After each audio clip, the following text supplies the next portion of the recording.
So today I kind of wanted to talk as well about sort of other marginalized communities that are really struggling with racist attacks or just generally mental health challenges in the time of COVID.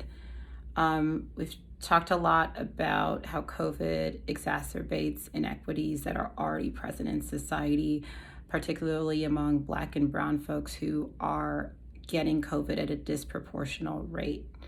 But I also wanted to talk about the mental health piece in relation to LGBTQ Americans and specifically young people. So, obviously, with COVID, we're all isolated. We're not in our schools. A lot of us are not in our sports.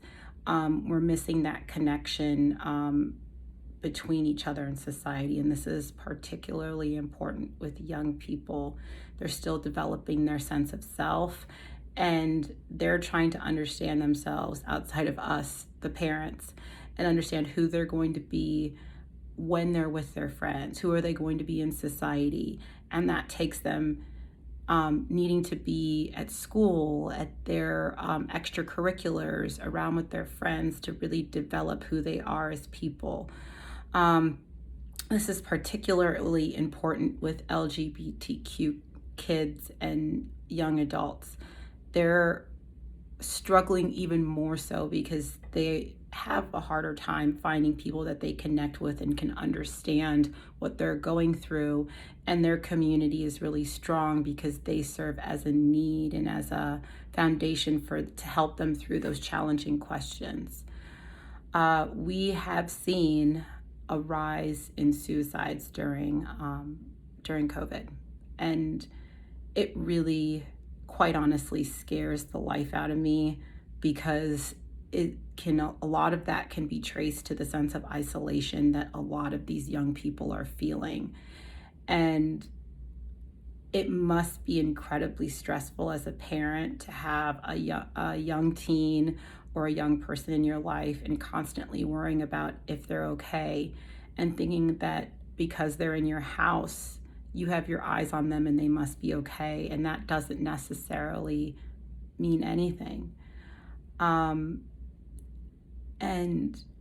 honestly, I'm not a mental health expert. I don't have the answers for that, but I just want parents to be hyper aware of that in their house and just reach out and get the resources that you need, especially if you have kids in some of these marginalized communities who you think might be struggling.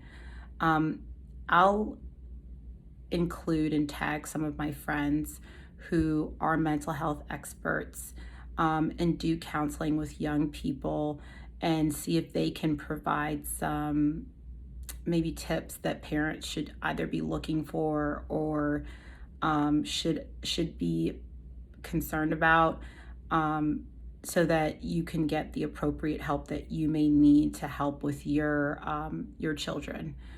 But everybody hang in there. It's a really tough time for us, and we're adults. So imagine how hard it must be for children and young people who are still trying to identify their sense of self in this world and may need resources outside of you to help continue to push them forward and help them